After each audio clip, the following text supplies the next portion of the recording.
दोस्तों, दिसंबर का महीना आ गया है और दिसंबर के महीने में हमें अपने गन्ने की फसल में ऐसे कौन कौन से प्रमुख कार्य करने चाहिए जिससे हमें अपने गन्ने से ज़्यादा उत्पादन मिले, बम्पर उत्पादन मिले और साथ ही उसमें लागत कम आए और हमें उससे ज़्यादा आमदनी हो सके।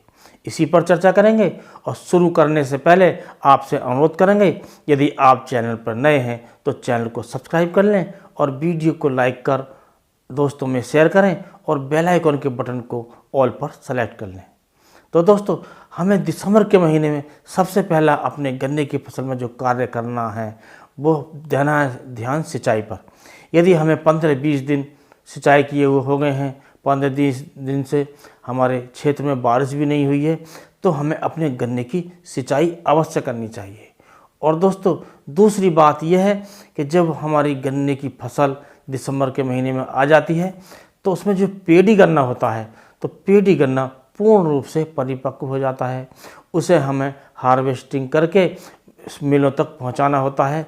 इसकी जो व्यवस्था हमें सही कर लेनी चाहिए और समय से कर लेनी चाहिए। अपनी पर्ची की व्यवस्था भी उसी अनुसार सेट कर लेनी चाहिए।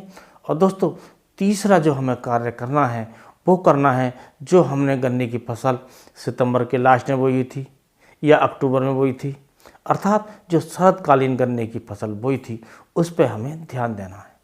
उसमें ध्यान ये देना है कि हमें सिंचाई पर भी ध्यान देना है और इसके साथ साथ जो उसमें हमने दूसरी फसलें बोई हैं, यदि हमने गन्ने के अंदर सरसों बोई है, मसूर बोई है, मटर बोई है या कुछ किसानों ने आलू की फसल बोई है और विभिन्न प्रकार की सब्जी यदि बोई हैं, तो उनका हमें पूरा ध्यान रखना है।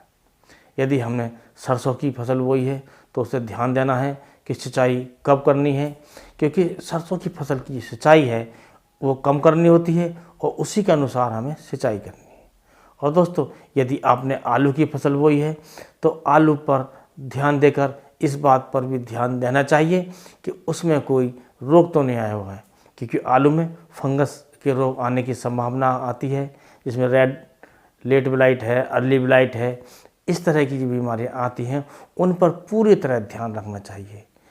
या तो हमें एडवांस में स्प्रे कर देना चाहिए, यदि नहीं करते हैं तो इस बात का ध्यान रखना चाहिए बिल्कुल शुरुआती अवस्था में यदि हमें 2-4 पौधों पर ये रोग दिखाई देता है तो उसे तुरंत कंट्रोल करने के लिए किसी अच्छी फंजीसाइड दवाई का स्प्रे करना चाहिए। इससे संबंधित वीडियो चैनल पर है, आप उसे देखकर ज़्यादा जानकारी प्राप्त कर सकते हैं। यदि शरतकालीन गन्ने में विभिन्न प्रकार के खरपतवार हो गए हैं तो उनका भी नियंत्रण करना चाहिए, चाहे वो दूसरी फसलों के साथ हो या हमारा सिंगल गन्ना खड़ा है तो उसमें खरपतवारों का नियंत्रण या तो हाथ से करें या किसी उचित खरपतवार नाशक से करें।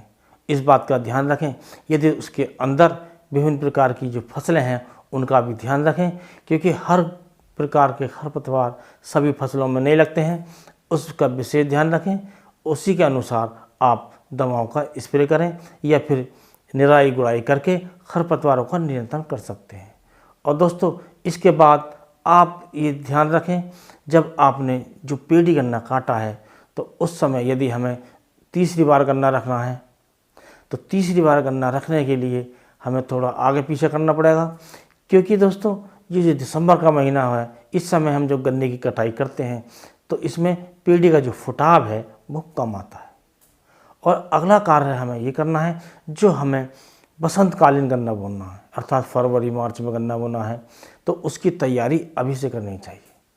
इसके लिए हमें जो हमारा तैयार खेत है या खाली खेत पड़ा है उसमें या तो गोबर का खाद का इस्तेमाल करें या कंपोस्ट खाद का इस्तेमाल करें या जो गन्ने की मैली आती है शुगर मिलों से उसके भी इसी समय डालकर आप उसकी जुताई पहले से ही कर दें, तो उससे हमें ज़्यादा बेनिफिट मिलता है, अर्थात हमें ज़्यादा लाभ मिलता है। तो इस बात का ध्यान रखें, जो वैरायटी हमें बोनी है उसकी व्यवस्था अभी से कर लेनी चाहिए। कहाँ से गन्ना लेना है, कौन सी वैरायटी लेनी है और उसकी व्यवस्था पहले से कर लें तो हमें ज़्यादा आसानी रहती है। और दोस्तों, इस बात का भी ध्यान रखें कि उस समय जो हमें गन्ना बोना है उसकी बीज शोधन की व्यवस्था करें, क्योंकि दोस्तों बीज शोधन से हमें काफ़ी लाभ होता है, जमाव भी ज़्यादा होता है और उससे बीमारियों का कंट्रोल भी होता है।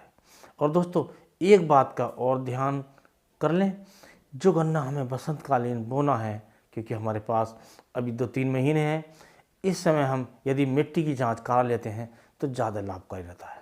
और मिट्टी की जांच कराने के उपरांत ही हमें अपना गन्ना बोना चाहिए। इससे जो हम फर्टिलाइज़र्स यूज करते हैं उसमें हमें ये पता लग जाता है कि कौन से फर्टिलाइज़र की कमी है, कौन से की अधिकता है। तो उससे हमें एक प्रकार से पैसों की बचत होती है, क्योंकि जिस फर्टिलाइज़र की हमें ज़्यादा आवश्यकता होती है तो हम ज़्यादा यूज कर सकते हैं, कम आवश्यकता होती है तो कम यूज कर सकते हैं। क्योंकि कभी कभी ऐसा होता है कि जिस फर्टिलाइज़र की हमें अधिकता होती है हमारे खेत में, उसी का हम ज़्यादा प्रयोग कर देते हैं, जिसकी कमी होती है उसका प्रयोग हम कम करते हैं। तो इससे हमें डबल हानि होती है, जिसका जो है हमें खर्चा आ जाता है और उसका पूरा फ़ायदा भी हमें नहीं मिल पाता है। और दोस्तों इसके साथ साथ इस बात का भी आप ध्यान रखें, जो आप वैरायटी का चयन करें वो अपने सोच समझ कर करें, क्योंकि कई वैरायटी नई आ गई हैं, उनका भी आप प्रयोग कर सकते हैं। और जो पुरानी वैरायटी 0238 है उसमें विभिन्न प्रकार के रोग आ गए हैं, उससे हमें बचना चाहिए। और दोस्तों इस प्रकार आप विभिन्न कार्य करके अपने गन्ने से ज़्यादा उपज ले सकते हैं, साथ ही कम लागत में ज़्यादा उपज लेकर ज़्यादा लाभ कमा सकते हैं। दोस्तों आज के वीडियो में बस इतना ही। अगले वीडियो में कोई नया टॉपिक लेकर फिर मिलेंगे, तब तक के लिए नमस्कार।